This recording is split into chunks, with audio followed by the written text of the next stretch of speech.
ప్రభు చక్కని పాటలు, ఆరాధన, కీర్తనలు చదివి ఈ పునరుద్ధాన దినం నీ వాక్యాన్ని బిడ్డలకు చెప్పడానికి మీకు సహాయం చేయండి. ఈ మాటల చేత మమ్మల్ని బలపరిచి దీవించమని యేసు నామములో నీ మాటలు గ్రహించి ఆలోచించడానికి, అర్థం చేసుకోవడానికి అజ్ఞానులు అలే కాక జ్ఞానం కలుగుంట కృప దయచేయమని యేసు నామములో అడుగుచున్నాము తండ్రి. ప్రసంగి 3వ అధ్యాయం మొదటి నుండి కొన్ని వచనాలు చదివితే మీకు సెట్ అవుతుంది అనుకున్నాను. ముందు మీ మైండ్ సెట్ అవ్వకుండా అన్ని మీ మైండ్లో పెట్టినా వేస్టే. తినేవాడికి ఏదైనా పెట్టవచ్చు, తిన్నవాడికి బాగా పెట్టినా బంగారు తెలుసమ్మా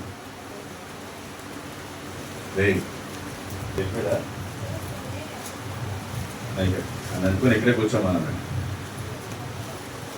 ప్రసంగి 3వ అధ్యాయం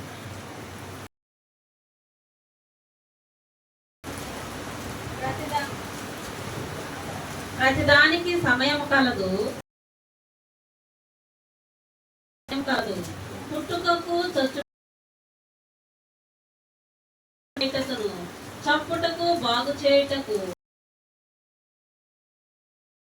నవ్వుటకు, దుఃఖించుటకు, నాట్యమాడుటకు, రాళ్లను పారవేయుటకు, రాళ్లను కుప్పవేయుటకును, కౌగిలించుట మానుటకు, వెదకుటకు, పోగొట్టుకొనుటకు, దాచుకొనుటకు, పారవేయుటకు, చింపుటకు, పుట్టుటకు, మౌనముగా నుండుట, మాటలాడుటకు, ప్రేమించుటకు, ద్వేషించుటకు, యుద్ధము చేయుటకు, సమాధాన పడుటకు, కష్టపడిన వారికి తమ కష్టము వలన వచ్చిన లాభమేమి? నరులు అభ్యాసము పొందవలెనని దేవుడు వారికి పెట్టి ఉన్న కష్టానుభవమును నేను చూచితిని. దేని కాలమునందు అది చక్కగా అంటున్నట్లు సమస్తమును ఆయన నియమించుచున్నాడు. ఆయన శాశ్వత కాల జ్ఞానమును నరుల హృదయం అందించి ఉన్నాడు. గాని అంటే ఏ పని ఇప్పుడు చేయాలో అప్పుడే చేయాలి, అంతేనా? ఎప్పుడు ఏ పని చేయాలో అప్పుడే, ఎప్పుడు పని అప్పుడు చేయలేదానికి ఏమైంది? మాట్లాడాలి, టైం వేస్ట్ అయింది, డబ్బులు వేస్ట్ అయింది. ఆ పని వల్ల తలనొప్పి కూడా వస్తుంది. ఇప్పుడు జరిగింది ఇదే. ఏ పని ఎప్పుడు చేయాలంటే అప్పుడే చేయాలి, అంతే, అంతేనా?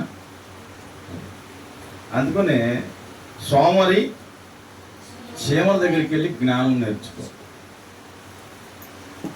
అర్థమైందా? ఎందుకంటే చీమలు అంట ఒక పుట్ట పెట్టి లోనంతా ఒక ఇంజనీర్ కూడా చేయలేని విధంగా అది చేసి నివాసం ఏర్పాటు చేసుకుంటే ఒకడు సీసం పోసాడు దాంట్లో. అది దాదాపుగా 2 అడుగులు వెళ్ళిపోయింది కిందకి పోస్తే. దాని చుట్టూ తవ్వి తీస్తే పైకి దాని వాల్యుయేషన్ కొన్ని కోట్లు వచ్చింది. మా ఇంటికంటే ఎవడో చెప్పలేము, నేనేం చేయలేదు స్వామి. చీమలో ధాన్యాన్ని దాచుకుంటుంటే నేను వెళ్ళి సీసం పోసాను, పోసే కొందుకు వెళ్తుందో పోసాను. తీరా చూస్తే లోన ఒక 2 అడుగుల ఫ్లవర్స్ ఎట్లా కావాలంటే అట్లా డిజైన్గా వచ్చింది. మనం కూడా ఎప్పుడు నేర్చుకుంటాం తెలియదు. ఏ సమయంలో ఏది చేయాలి అదే, అర్థమైందా? ఈ సమయంలో చేయాల్సింది ఇంకో సమయంలో చేయాల్సిందని మీకు ఇంకా అర్థమయ్యే భాషలో చెప్తాను. మీ నిమ్మ తోటలో మీకున్న ఆకులు రాలిపోతున్నాయో, లేదంటే సంథింగ్ ప్రాబ్లం అయింది, ఈ వారం వద్దులే వచ్చే వారం కొడదాం, వచ్చే వారం కాదు వచ్చే వారం కొడదాం అంటే ముందు ఏమైతే అన్నీ మాట్లాడండి. లాభం వచ్చిందా నష్టం వచ్చిందా? మీరు చేసే పనులు కూడా అయ్యాయి. అశ్రద్ధ, మిమ్మల్ని పట్టి పీడించే దెయ్యం ఏంటంటే అశ్రద్ధ. మరి ఎందుకో తెలియదు, అర్థమైందా? అశ్రద్ధ వల్ల ఆశీర్వాదం మాత్రం రాదు. ఇంకోటి మీ తెలివితేటలు ఎక్కడ తెలుసా? లేట్గా ప్రారంభించాలి, తొందరగా ముగించాలి. ఈ దిక్కుమాలి ఐడియాలు మీకు ఎట్టొస్తే నాకు తెలియదు, మరి నాకు చెప్తారు నీతులు. లేట్గా ప్రారంభించాలి, తొందరగా ఏం చెప్పాలో నాకు అర్థం కాదు. అదే ఎట్లా కుదురుద్ది? సినిమా హాల్లో ఎన్ని గంటలకు కూర్చుంటారు? 2:30 గంట మొత్తం. ఆ? 2:30 గంట. మీరు కూడా లెక్క పెట్టుకోండి, అంతకంటే ఎక్కువసేపు ఎక్కడానికి కూర్చోబెడుతున్నాను. స్కూల్లో ఎన్ని గంటలకు కూర్చోబెడతారు? పొద్దున్నే సెక్షన్ 10 నుండి 1 గంట కదా, మధ్యలో పంపిస్తారా? ఆలోచించే క్రమం లేదు, ఏం లేదు. అది క్రమం లేకపోతే భయం లేదు. భయం లేకపోతే ఏది కూడా ఏది ఉండదు. భయం ఏదైనా చేస్తాడు, ఎట్టైనా చేస్తాడు, ఎప్పుడైనా చేస్తాడు, అది ఇష్టం. మన దేవుడు పెట్టడం మనం క్రమంగా చేయకపోతే కొత్తగా వచ్చినప్పుడు చూసి వీళ్ళేందా పెట్టుకుంటారు, ఏంది వీళ్ళు ఎట్ట చేస్తున్నారు. అందుకుని చూడండి, హిందువులు ప్రతిదానికి ఏం పెడతారు? టైం, ముహూర్తం.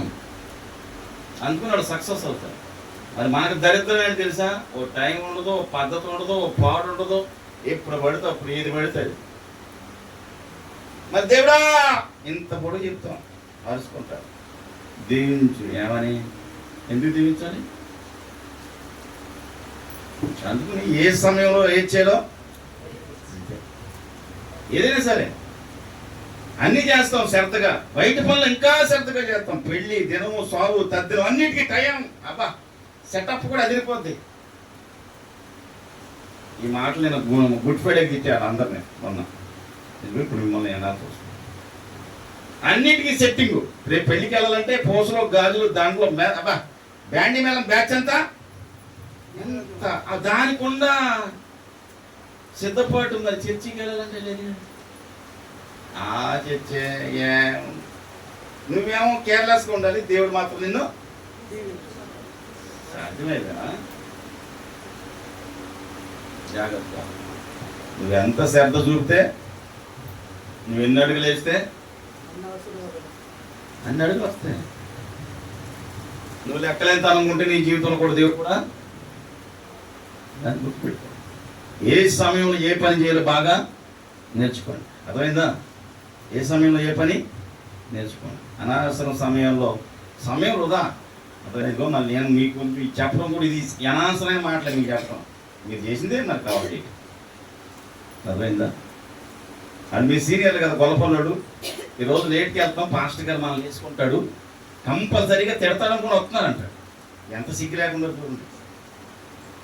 నేను లేట్కి వెళ్తున్నాము, ఈరోజు పాస్టర్ గారు మమ్మల్ని మళ్ళీ చెప్తాం. వాక్యం యూట్యూబ్లో అప్లోడ్ చేసి చూడండి, మీరే చెప్పు. అంటే ఏమైంది? నువ్వు తిట్టుకో, నువ్వు చెప్పుకో, నువ్వేమన్నా మేము మాత్రం యేసుప్రభు అది అన్నాడు, ఎవరిని ఎవరో మార్చలేరు, మీరుగా మారితే మీకుగా దేవుని కదా. రండి వాక్యంలోనికి వెళ్తారండి. యేసు ప్రభు వారు చనిపోయాడు, తిరిగి లేచాడు. సీరియస్ కూడా బాగా నవ్వుతా ఉండండి. హల్లెలూయా. అయిపోయింది, క్లాస్ అయిపోయింది, వాక్యంలోనికి రండి. నవ్వుతా ఉంటే ఎక్కువ కాలం బతుకుతాం, సీరియస్ ఉంటే తొందరగా చచ్చిపోతాం. అర్థమైందా? మత్తయి సువార్త తొందరగా చదవమ్మా, పెరుసమ్మ 28.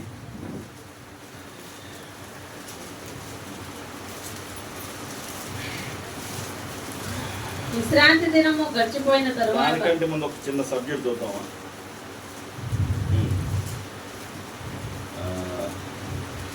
ఎక్కడ చదువుతాడో ఆ 11 చదవమ్మా.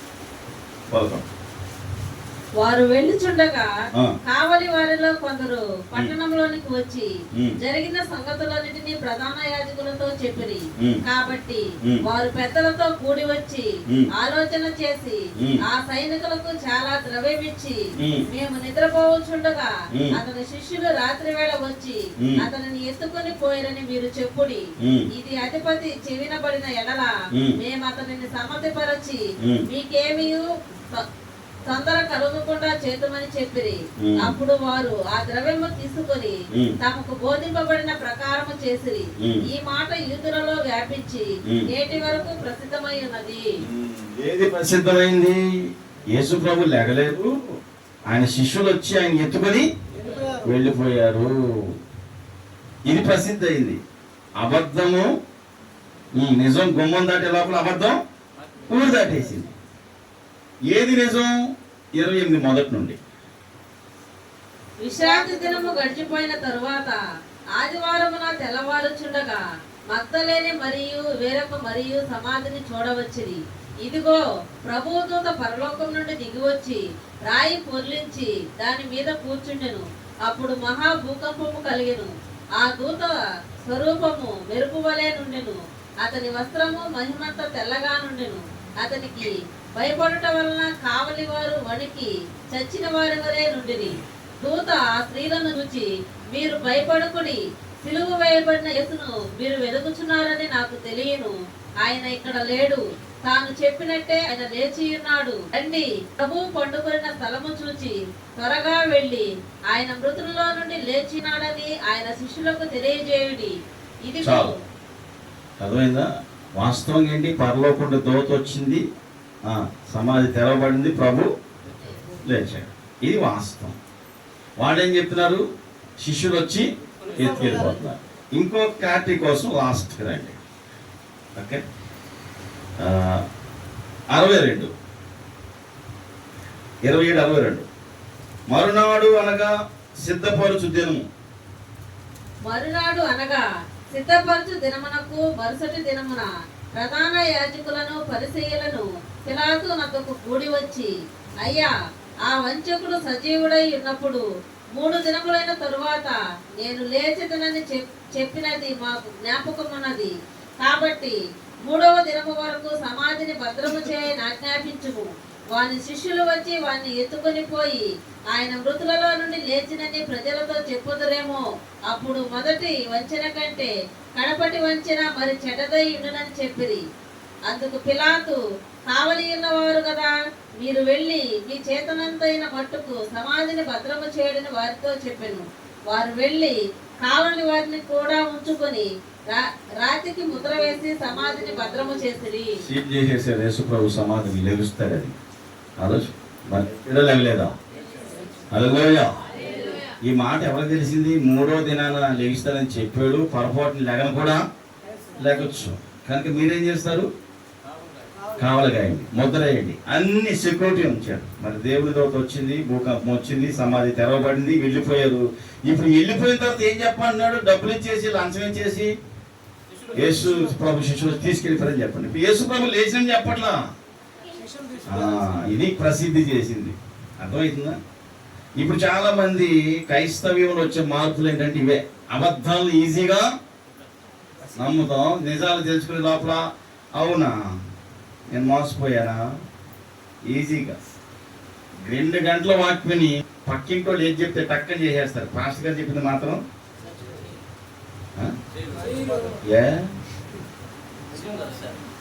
నమ్మకం. నేను అనుకోలేదు నువ్వు ఎట్లా చెప్తావని, నేను వినలేదు సరిగ్గా. నువ్వు అలా చెప్పావు అనుకున్నా, నువ్వు ఇలా అనుకున్నాక అంతా అయిపోయిన తర్వాత నాకు సరిగ్గా వినపడి. అర్థమైందా? ఆలోచించండి, వాక్యంలో ఉంటారండి. ఇప్పుడు యేసు ప్రభువు లేచి ఎవరికి కనపడాడు? మార్కు సువార్త. ఎందుకంటే ఈ రోజు క్రైస్తవం మీద బురద చల్లేవాళ్ళే ఎక్కువ, అబద్ధాలు చెప్పేవాళ్ళే ఎక్కువ. అర్థమైందా? చంపేసి కూడా హత్య అనేవాళ్ళే, ఇదే యాక్సిడెంట్ అనేవాళ్ళే ఎక్కువ. అర్థమైందా? క్రైస్తవం మీద నాటికి నేటికి అబద్ధాలే జరుగుతున్నాయి. అదే నిజం అంటారు జనాలు. ఓకే, నిరూపించరు. అర్థమవుతుందా? చూడండి, మార్కు సువార్త 16:9. త్వరగా చదువుతాం. ఆదివారం తెల్లవారినప్పుడు యేసు లేచి తాను 7 దయ్యములు వెళ్ళగొట్టిన మగ్దలేనే మరియకు మొదట కనబడెను. ఆయనతో ఉండిన వారు దుఃఖపడి ఏడుచుండగా ఆమె వెళ్లి ఆ సంగతిని వారికి తెలియజేసిన గాని ఆయన బ్రతికి ఉన్నాడని ఆమెకు కనబడనని వారు విని నమ్మకపోయేది. ఏం చెప్పింది? సువార్త ప్రకటించే స్త్రీలు గొప్ప సైన్యంగా. ఫస్ట్ యేసు ప్రభు కనపడింది 7 దయ్యాలు వదలగొట్టిన మగ్దలేనే మరియ. ఏం వెళ్ళి సువార్త చెప్పింది? ఇప్పుడు చెప్దాం. యేసు ప్రభు గురించి సువార్త చెప్పింది ఎవరు? స్త్రీలే. మరి వెళ్తున్నారా స్త్రీలు చెప్పడానికి? ఒక ఊర్లో ఒక ఆమె ఉంది. యేసుప్రభు ఆమె దగ్గరికి వెళ్ళాడు. నీళ్ళు తోడుకుంటుంది. ఆమెకు 5 మంది ఉన్నారు భర్తలో. ఇప్పుడు ఉన్నవాడు కూడా నీవాడు కాదు, 6 మంది ఉన్నాడు. ఆమెను యేసుప్రభు మారితే ఆమె వెళ్ళి ఊరందరినీ మార్చి. సహజంగా నేను అంటాను 6 మంది అంటే రోజుకొకడు కనుక మీరుండే ఊర్లో కనుక రోజుకొకడు కనుక ఇంటికి వస్తే ఆమెను చూసి మీకు ఎక్కడుంది? ఎంత బాగా చెప్పేసింది కదా, చిటిక్కి అసహ్యమేస్తాయి కదా. మరి నిన్ను చూసినప్పుడు నన్ను చూసినప్పుడు దేవుడికి ఒక ఊర్లో ఒక్కడు కూడా మార్చిపోతే ఆయనకి ఏమైంది? ఇప్పుడు సౌండ్ రాదు. నాకు మాత్రం టక్ అసహ్యమేస్తాయి. అది చెడిపోయింది, పనికి మారింది, అది ఆటో తిరిగింది. ఈ మాటలు మాత్రం పుసుకు వచ్చేస్తాయి. వచ్చేస్తారా? అదే ఒక గ్రామానికి వెళ్ళి సువార్త చెప్తే మాత్రం మా ఆయన ఒప్పుకో, నాకు సిగ్గు ఏమన్నా అనుకో, ఇన్ని వస్తాయి బయటకు పోయారాలన్నీ. ఎదుటోళ్ళ మీద మాత్రం పుసుకు మన నిందలు మాత్రం ట్రైన్ 160 స్పీడ్ వెళ్ళిపోయినట్టు అసహాయం వేద్దంట. ఒక్క ఆత్మను కూడా రక్షించిపోతే మిమ్మల్ని చూస్తే దేవుడు కూడా ఏమైతే 2వ సార్లు లైన్ అయిపోతారులే. నేను అదే చెప్తున్నా. నేను పసిఫిక్ పేరు చెప్పను కానీ కొన్ని చోట్ల చెప్తాను. ఈ రోజున ఒక ఆమె గురించి నేను ఒకే ఆమె ఈ ఊర్లో మన చర్చికి వచ్చాను, నిలబడి సంఘం కట్టించింది. నమ్ముతారు నమ్మరా? నమ్మరా? మరి మామేం కట్టేస్తున్నాం? నిందలు మాత్రం ఈజీగా వేసేస్తాం. దొరికిన కాడికి నిందలు రాసేయటమే. మరి మనం గట్టిగలుగుతాం, చర్చి పోరాడగలుగుతామా? అది చేయలేనప్పుడు ఇది చేయటం ఎందుకంట? నేను వెళ్ళి చెప్తాంట అన్నారా? జనాలు నమ్మారా? నమ్మలేదని మానేసిందా? కిందకు రండి, చదవ. ఆ తరువాత వారిలో ఇద్దరు ఒక పల్లెటూరికి నడిచిపోవచ్చుండగా ఆయన మారు రూపము గలవాడై వారికి ప్రత్యక్షమాయను. వారు వెళ్లి తక్కిన వారిని ఆ సంగతి తెలియజేసిరి గాని వారు వీరి మాటనైనా నమ్మకపోయిరి. ఎందుకు? ఫస్ట్ ఏమి నమ్మేశారు? యేసు ప్రభుని ఎత్తుకెళ్ళిపోయారు, ఇది నమ్మారు. ఇంకెందుకు నమ్ముతారు? నమ్ముతారా? అది నమ్మేశారుగా, ఇంకే నమ్ముతారు? నమ్మరు. ఇప్పుడు మన పరిస్థితి కూడా నమ్మమని చెప్పినా నమ్మరు. నువ్వు ఎన్ని రకాలుగా చెప్పు, చచ్చినా నమ్మరు. అది అర్థం కాదు అంటుంటే అర్థం కాదు. ప్రెస్టేజ్కి ప్రాణాలను పోగొట్టుకుంటారు. నమ్మరే గారు మీకు తెలియదు అంటుంటే నేననుకునే పోలేదు. నిజమే, ప్రెస్టేజ్కి ప్రాణాలైనా పోతాయి కానీ నమ్మను మాత్రం నమ్మరు. ఒక ఆమె తీసుకొచ్చింది దేబోరక్క. 5 లక్షలు అయిపోయి క్యాన్సర్ వచ్చింది, కాములు వచ్చేసింది, కళ్ళు వైట్ కలర్ కోడిగుడ్లాగా బయటకు వచ్చేస్తుంది. ప్రార్థన చేస్తే ఏమైపోవాలంట?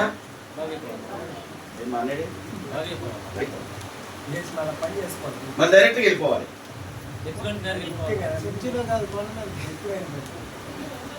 ఆలోచన బాగా అయిన తర్వాత ఏదో మన సీను లాగా నా కాళ్ళు లేదు సార్, పనికి వెళ్తాను సార్. ఆలోచన చేయండి. నేను ఎందుకు చెప్తానంటే కృతజ్ఞత లేని వాళ్ళు ఉండమంటే మన సంఘాలు ఇంకా ఇట్లాగే ఉన్నాయి. లేరు చాలామంది, నమ్మేవాళ్ళు లేరు, నమ్మి చేసేవాళ్ళు అసలే లేదు. కొంత మట్టి కొండారు కాబట్టి ఈరోజు నేను ఇక్కడికి వచ్చి ఏం చేస్తున్నా, అది మీదయ్యా. హల్లెలూయా. మొన్న మీరు యూట్యూబ్లో వాకిపోయినండి, యేసు ప్రభు శిలువ మీద చెప్పిన మాటల కంటే మీ గురించి చెప్పిన వాళ్ళు ఎక్కువ ఉన్నారు అక్కడ. అడగండి కావాలి ఆయన చెప్పారు సాక్ష్యం. కొండకుంటలో 4 చోట్ల ఆరాధన జరిగిస్తున్నారు. హల్లెలూయా. మీరు అంటారు వాళ్ళు అడ చెప్తుంటే మీరెందుకు వచ్చాయి గారు మమ్మల్ని చెప్తున్నారంటారా? వాళ్ళు ఒక పక్క చూసారు, నేను 2 పక్కలు చూశాను, అంతే తేడా. హల్లెలూయా. అవునా? అంతేనా? గుర్తుపెట్టుకోండి. అర్థమైందా? మెచ్చుకుంటుంది ఏముంది? దానియేలు నువ్వు సూపర్ కింగు ఫింగు అన్నావు అనుకో, గాలి గుర్తుని అక్కడే కూర్చుంటాడు. దాన్ని నువ్వు సరిగా లేవు, ఇంకా బాగా ప్రార్థన చేయాలి, నీ మోకాళ్ళు అరిగిపోవాలని అనుకో, సరే అంట. పొగడటం వల్ల పాడవటమే కానీ గొప్పడైతే మాత్రం ఉపయోగాలు ఏముండవు. హల్లెలూయా. రైట్, ఇంకా మాట చదువుదామా? అర్థమైందా? చెప్తే నమ్మేవాళ్ళ కంటే నమ్మనోళ్ళే ఎక్కువ. నేను ఈ రెఫరెన్స్ చూపిస్తే టైం అయిపోద్దాం. అర్థమైందా? ఇంకొక ఆయన దగ్గరికి వెళ్ళిపోదాం, చాలా టైం అయింది, నేను చాలా రాసుకొచ్చా. రండి, ఒక మత్తయి యోహాను సువార్తలోకి వచ్చాయి. యోహాను సువార్త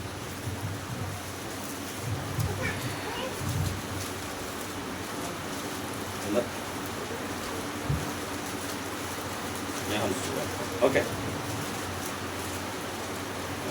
24 చదవం. 24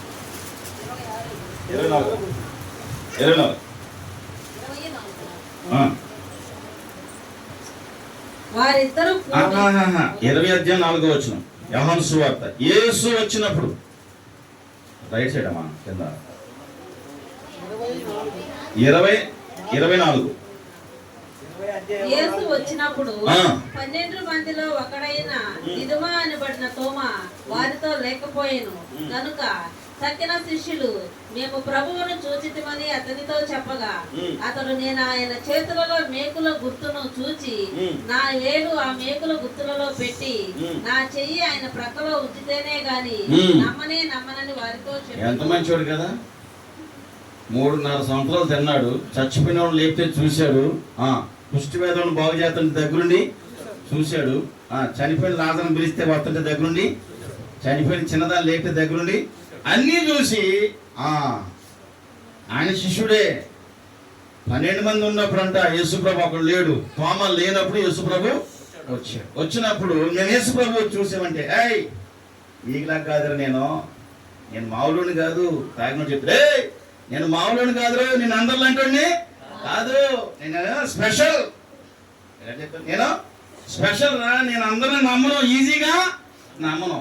ఆయన అసలు నమ్మడం. అన్నీ అయిపోయిన తర్వాత నువ్వు చెప్పింది నిజం అంటాడు, అంతేనా? ఆలోచింది. ఈ తోమా కూడా అంతే, నమ్మడం అనుకుని దేవుడు ఎక్కడ పంపించాడు తోమాని?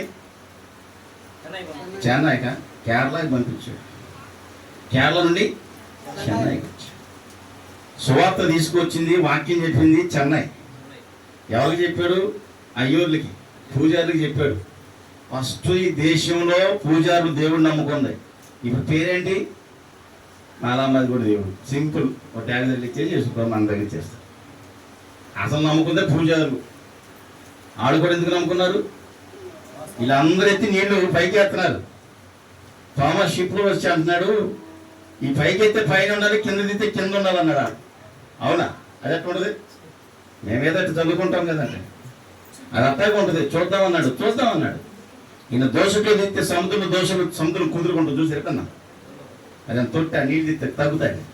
తీసాడు, తీస్తే అట్లాగే ఉన్నాయి, దోశ అట్లాగే ఉండాలి. అది పైకి ఎక్కడైతే పైన ఉంది, వీళ్ళు ఎత్తానే ఉన్నారు ఎక్కడైతే సాయంత్రం దాకా. నీకు మాకు తేడా ఏంటంటే ఇదే. ఆత్మ నీలో లేదు, ఆత్మ లేకపోయింది, దురాత్మ ఒకటి ఉంటుంది కదా. మీకు అర్థం కాదు. చాలా మందికి ఆత్మ వచ్చేయాలంటారు, ముందు దురాత్మ బాగొట్టుకోరు. ఇదేం జరుగుతుంది నాకు అర్థం కాదు. ఇది చదువు వచ్చేయాలంటారు, అసలు ముందు అలవాట్లు అంటే మానిపించు. వీటికి ఏమొచ్చేయాలి? ఫస్ట్ గారు చదువు వచ్చేయాలి. ముందు అలవాట్లు మానిపించరా బాబు, తర్వాత ఏమవుతుంది? లాజిక్లు మాత్రం మాకు చెప్తారు కానీ మీరు మాత్రం మ్యాజిక్లు చేసి చూడాలి. లాజిక్లో మేము చూడాలి, మ్యాజిక్లు మీకు జరగాలి. ఇది ఎట్లా సాధ్యమైతే నాకు తెలియట్లేదు. హల్లెలూయా. గమనించండి, రండి. ఏమన్నాడు? ఆయన చేతులు పెద్ద పెద్ద మేకులు కొట్టారు కదా, ఏలు పట్టేద్దంట. యేసుప్రభు కొట్టినా ఆయన పక్కలో నా చేయి పెడితే కానీ నేను నమ్మను. నేను మామూలుని కాదురా, మామూలుడు కాదు తోమ, నేను నమ్మను. ఈరోజు క్రైస్తవే నమ్మనోళ్ళు చాలా మంది ఉన్నారు. ఇంకా విషయం ఏంటి తెలుసా? ఇక్కడ కూర్చున్న మీలో కూడా చాలా మంది ఆడు కూడా వస్తారు, అది కూడా ఉంది, అది కూడా చెప్పాను, ఆ బ్యాచ్ కూడా ఉంది. అర్థమైందా? నేను నమ్మను అన్నాడు. నమ్మపోతే ఏం చేస్తాడు యేసుప్రభు వారు? చూడమ్మా, నువ్వు కూడా కింద ఉండన్నా మైక్ ఇచ్చాం అక్కడ. 8 దినములైన తరువాత ఉమ్. ఆయన శిష్యులు మరలా లోపల ఉన్నప్పుడు ఉమ్. తోమా వారితో కూడా ఉండెను. ఉమ్. తలుపులు మూయబడి ఉండగా ఉమ్. యేసు వచ్చి ఉమ్. మధ్యను నిలిచి ఉమ్. మీకు సమాధానము కలుగును గాక అనెను. ఉమ్.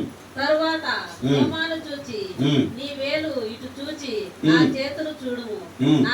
నీ చెయ్యి చాచి నా ప్రక్కలో ఉంచి అవిశ్వాసిని కాక విశ్వాసమై ఉండమనెను. ఉమ్. అందుకు తోమా ఆయనతో నా ప్రభువా ఎట్టుంది?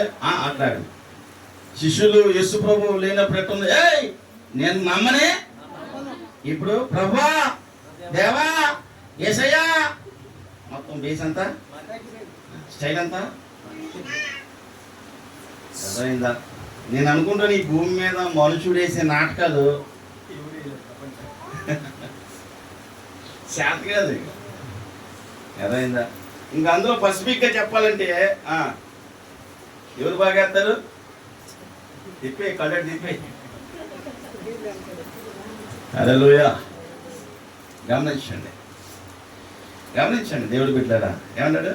ప్రభువా, ఇందాక వచ్చిందా మాట? ఎప్పుడు వస్తుంది? ప్రభువా, దేవా, కదా?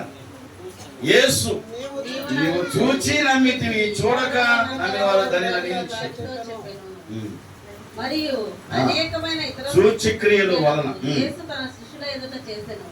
అవి ఈ గ్రంథము యందు రాయబడి ఉండలేదు గాని యేసు దేవుని కుమారుడైన క్రీస్తు అని మీరు నమ్మునట్లు నమ్మి ఆయన నామమందు జీవం పొందినట్లు ఇవి రాయబడి. హల్లెలూయా. ఇంకా చాలా ఉన్నాయి యేసు ప్రభు చేసిన కార్యాలు అన్నీ రాస్తే భూలోకం కూడా. ఇప్పుడు చెప్పండి, ఇక్కడ నమ్మే బ్యాచ్లో ఉన్నావా, నమ్మని బ్యాచ్లో మనం ఉన్నావా? సౌండ్ రావట్లేదే. ఇప్పుడు రాదు సౌండ్. బయటికి వెళ్తే ఆయన బోర్డు అని కథలు చెప్తాడు, ఎవడు నమ్ముతాడు? ఇక్కడ రాదు సౌండ్, బయట రీసౌండ్. తమ్ముడు కొత్త కొట్టాడు, బాగా నవ్వుతుంది, అర్థమైందా? ఓకే, మంచిది. హల్లెలూయా. నాకు అంటే కావాలి. చెప్పండి, నమ్మే బ్యాచా, నమ్మని బ్యాచ్? ఆ బ్యాచ్ కూడా చూపిస్తాను చూడండి. చదువు అపోస్తల కార్యం 28-24.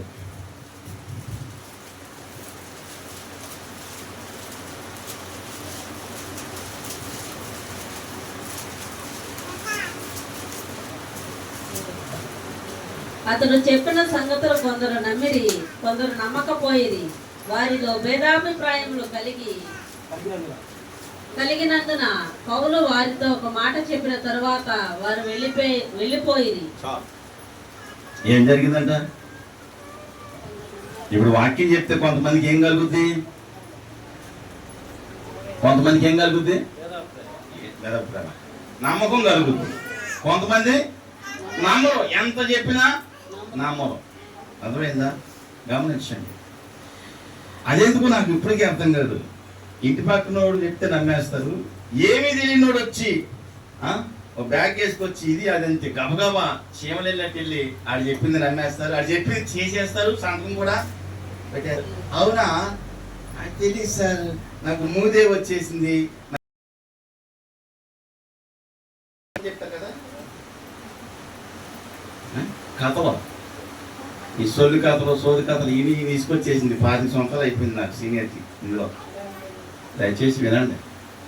అర్థమైంది? దాంతో మా రత్న గారు బోట్ ఎత్తేసాడు. ఏసా అంతే, అట ఇట పద్దాక. మాకు టైం వేస్ట్ లేదు. మా పేడ విసిగిపోతుంది, మా వయసు అయిపోతుంది, మాకు జబ్బులు కూడా వచ్చేది అంటున్నారు. దయచేసి ఎటో ఒకటి తేల్చండి. నమ్ముతావా? నమ్మండి. నమ్మలేదా? వదిలేయండి. పట్టుకొని పోకబాకండి. ఉయ్యాలా జంపాలా అని టైం వేస్ట్ చేయబాక. నమ్మితే నమ్ము, నమ్మకపోతే వదిలేసేయి, అంతే. రెండే. మా దొరగారు వాక్యంలోకి వెళ్ళాడు. అది అర్థం కదా నీకు చెప్పే. హల్లెలూయా. మంచిదే, అట్టైనండి ఇట్టైనండు. ఏదోటి చల్లకుంటే సాతానన్న దీవిద్ది, ఎచ్చకుంటే యేసు ప్రభాన. ఆ చల్లగా లేక ఎచ్చగలేకపోతే ఏం చేస్తాను? అర్థమైందా? రండి, అయిపోయిందా? ఇంకొక స్టోరీ అండి. ఇంకో భక్తుడు ఉన్నాడు, ఆయన గురించి కూడా చెప్పేస్తాను. అర్థమవుతుందా? ఇప్పుడు నమ్మితే బెటరా, నమ్మకపోతే బెటరా? ఇంకో విషయం తెలుసా? ఇంకో మాట చెప్తే నాకు సంతోషం లేదు, మీకు బాధ అవుతుంది. చదవండి. యోధాపత్రిక 1:5. యోధాపత్రిక 1:5 త్వరగా.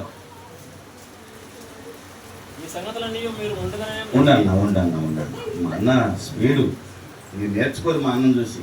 ఈ సంగతులన్నీ మీరు ముందటనే ఎరిగి ఉన్నాను. నేను నీకు జ్ఞాపకము చేయబోరుచున్నదేమనగా ప్రభు ఐగుప్తులో నుండి ప్రజలను రక్షించినను, వారిలో నమ్మకపోయిన వారిని తరువాత నాశనం చేసెను. ఇప్పుడు చెప్పండి, నమ్మకపోతే ఏమద్దంట?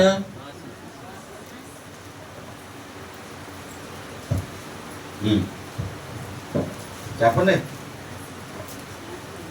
ఏందిరా ఎక్కడ పట్టుకొచ్చారు ఈ వాక్యాలన్నీ మా కోసం అంటారా? నాకు తెలవదు, మిమ్మల్ని చూస్తేనే వచ్చినాయి కూడా. చెప్పండి, నమ్మకపోతే ఏమవుతుందా? నాశనం అయిపో చచ్చిపోతారు కదా. నమ్మితే సొమ్ము ఇంకంతే, దుమ్ము చేతులు కొడతా, గాలి కొట్టుకెళ్తానే. కొంతమంది క్రైస్తవులు ఈ రోజు నాశనం అయిపోవడానికి కారణం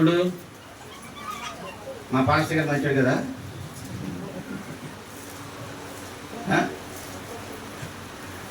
చెప్పండి, నమ్మకం లేని క్రైస్తవులు.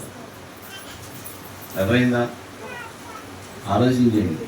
నమ్మకం పోయిందంటే కారణం తెలుసా? దేవుడికి నువ్వు మనకు ఒకసారి చప్పడు కొట్టండి. హల్లెలూయా.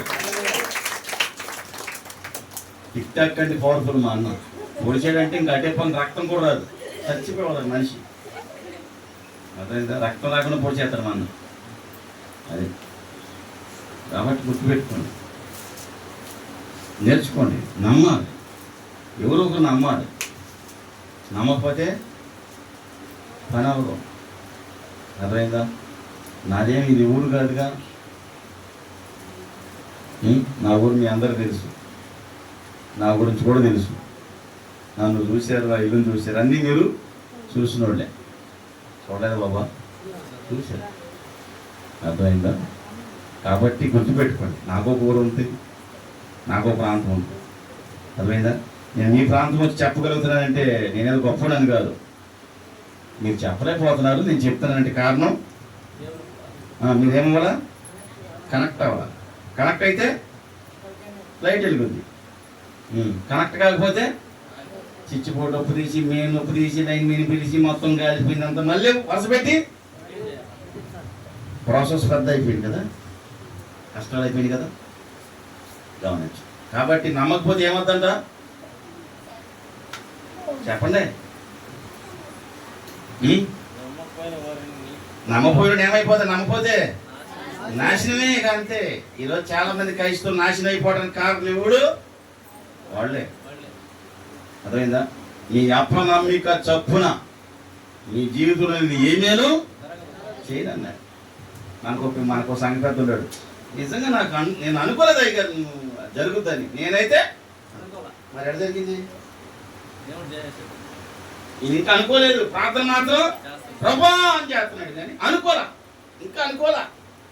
అనుకుని ఎటు కాకుండా ఎవరు ఈ మాటలు చెప్తే నీకు నాకు అందరికీ బాధే.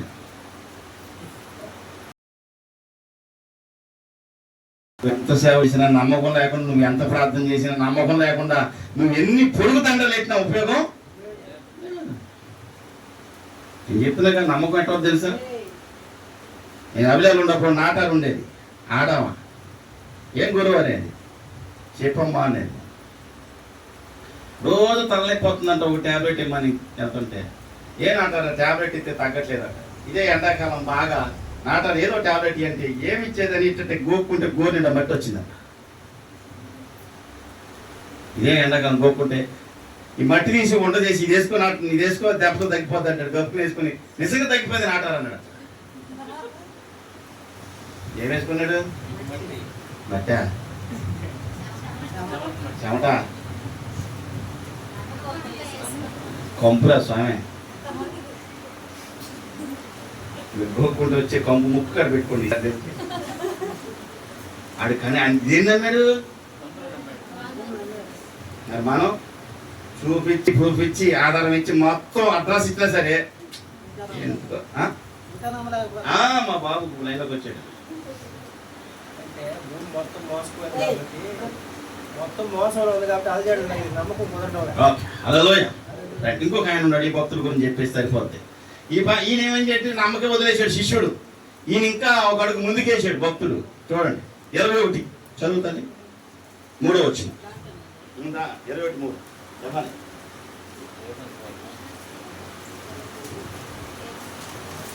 త్వరగా.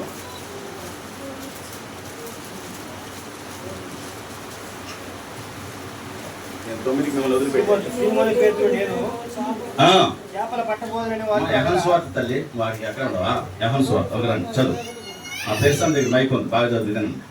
సీమోను పేతురు ఆ. నేను చేపల పట్టబోవద్దని వారితో అనగా వారు మేమును నీతో కూడా వచ్చేదమనిది. ఓ పని అయిపోలా, వారు వెళ్ళి చాలు చాలు చాలు. సేవ లేదు, సంఘం లేదు, పరిచయం లేదు, అంతా అయిపోయింది. సీమోను పేతురు ఏమన్నాడు? యేసు ప్రభు లేడు, ఎవరు పద నేను వెళ్తున్నా చేపలు పడతాకి. ఆడు ఫస్ట్ చేపలు పట్టుకునేవాళ్ళే. మీరు వస్తారా రారా? నువ్వెళ్తే మేము రామా? పద. ఈయన ఎటువంటి వాడు తెలుసా? యేసు ప్రభు అన్నాడు, ఎవరు నీ అంట రాకపోయి నేను మాత్రం వస్తా, సిక్కేసి వస్తా అన్నాడు. నువ్వేరా ముందు 3 అబద్ధాలు చెప్తావు, నేను ఎప్పుడో తెలియదంటే చచ్చిపోవాలన్నా చచ్చిపోతాను. నేను యేసు ప్రభుని ఎవరు పట్టుకెళ్ళేది చూశాడు, యేసు ప్రభుని ఎక్కడ తీర్పు ఇచ్చేది చూశాడు, అందరిని చూశాడు. కాబట్టి పేతురు దొరికిపోయాడు, దొంగచాటుగా. ఇదే పేతురు యేసు ప్రభు కదా. అడుగుతున్న క్వశ్చన్ ఏంటి తెలుసా? వెళ్ళాడు, ఆశ్చర్యం ఏంటి తెలుసా? యేసు ప్రభు లేచిన తర్వాత వీళ్ళు మర్చిపోయారు యేసు ప్రభు అని. చేపల పడతాకి వెళ్ళిపోయారు. యేసు ప్రభు వచ్చాడు, యేసు ప్రభు దగ్గర చేపలు ఉంటాయి. వీళ్ళు వాళ్ళైతే చేపలేమి పడలా. యేసు ప్రభు మాట్లాడే వాళ్ళు వేసాడు చేపలు. యేసు ప్రభు ప్రేమించిన శిష్యుడు, టైం లేదు కంటే ప్రభు సుమి అనగానే పేతురికి గుడ్డలేమంట సముద్రం దోకేసి మనం బయటకు వచ్చి యేసు ప్రభు ఫుడ్ రెడీ చేసేసాడు, చేపలు కాల్చి పెట్టేసాడు. చూడండి అక్కడ 14 చదవమా. 13 యేసు వచ్చి ఆ రొట్టెలు తీసుకొచ్చి వారికి పంచిపెట్టెను, అలాగే చేపలను కూడా పంచిపెట్టెను. యేసు మృతులలో నుండి లేచిన తరువాత శిష్యులకు ప్రత్యక్షమైనది ఇది 3వసారి. 3 సార్లు చూసిన ఏం లేదు, అలాగే గుర్తు లేదు, జ్ఞాపకం లేదు, గ్రహింపు లేదు. వారి కళ్ళు ఏమైనా. ఈ రోజున చాలా మంది క్రైస్తవుల కళ్ళు, సేవ చేసే సేవకుల కళ్ళు, విశ్వాసుల కళ్ళు సాతాను ఏం చేసిందంట? ఈ యుగ సంబంధమైన ఒకటి తిరుగుతుంది. ఇది కనపడతాయి, ఇది మూసుకుపోతే ఇది కనపడే ఉపయోగం ఉంది. ఒకవేళ ఈ కనపడిపోతే 6,000 వస్తాయి. రావా రావా? మనకి ఏది మూసుకుపోతుంది? ఇది మూసుకుపోతుంది. ఈ కనపడుతుంది, ఉపయోగం లేదు. ఈ కనపడిపోయిన 6,000 వస్తాయి. ఇది మూసిపోతుంది. ఈ యుగ సంబంధమైన దేవత అవిశ్వాసులు అయిన వారి మనోనేత్రానికి గుడ్డోడు చేసేసాడు. మనం ఆత్మీయంగా గుడ్డోడు అయిపోయారు. బైబిల్ చదవం, ప్రార్థన చేయం, ఏమి దేవుడి మీద ఒక నింద. ఆ దేవుడు కూడా మా మీద చిన్న చూపు చూశాడు సార్. ఏ దేవుడు? ఎంత చూపు చూశాడంట? ఎట్లా చూశాడా? చిన్నగా. ఆ దేవుడు కూడా స్వార్థం చేసింది సార్. ఏమో ఆ దేవుడు దీవించిన వాళ్ళే దీవిస్తున్నాడు. మమ్మల్ని మర్చిపోయాడు. మర్చిపోయింది నువ్వు, వదిలేసింది నువ్వు. ప్రార్థన చేయటం మానేసి సాగులు చెప్పింది నువ్వు, ప్రార్థన మానేసి సొల్లంతా చెప్పింది నువ్వు. హల్లెలూయా. ఇదే పేతురు అన్నట్టు దేవుడు పట్టుకున్నాడు, తీసుకెళ్ళాడు. మొదలెట్టండి అమ్మా. 15వ వచనం. వారు భోజనం చేసిన తరువాత యేసు సీమోను పేతురును చూచి, యెహోవాను కుమారుడైన సీమోను, వీరికంటే నీవు నన్ను ఎక్కువగా ప్రేమించుచున్నావా అని అడుగగా అతడు, అవును ప్రభువా, నేను నిన్ను ప్రేమించుచున్నానని నీవే ఎరుగుదవని ఆయనతో చెప్పెను. యేసు, నా గొర్రె పిల్లలను మేపమని అతనితో చెప్పెను. మరలా ఆయన, యోహాను కుమారుడు అయిన సీమోను, నన్ను ప్రేమించుచున్నావా అని 2వసారి అతన్ని అడుగగా అతడు, అవును ప్రభువా, నేను నిన్ను ప్రేమించుచున్నానని నీవే ఎరుగుదవని ఆయనతో చెప్పెను. ఆయన, నా గొర్రెలను కాయమని చెప్పెను. 3వసారి ఆయన, యోహాను కుమారుడైన సీమోను, నన్ను ప్రేమించుచున్నావా అని అతనిని అడిగెను. నన్ను ప్రేమించుచున్నావా అని 3వసారి తన్ను అడిగినందుకు పేతురు వ్యసనపడి, ప్రభువా, నీవు సమస్తమును ఎరిగిన వాడువు, నిన్ను ప్రేమించుచున్నానని నీవే ఎరుగుదవని ఆయనతో చెప్పెను. యేసు, నా గొర్రెలను మేపుము, నీవు యవనుడవై ఉండినప్పుడు నీ అంతటా నీవే నడుము కట్టుకొని. చాలు చాలు చాలు. ఇప్పుడు మన క్వశ్చన్, నా వైపు చూడండి, తలెత్తు చూడండి. ఇప్పుడు మనం ఎవరిని ప్రేమిస్తున్నాం?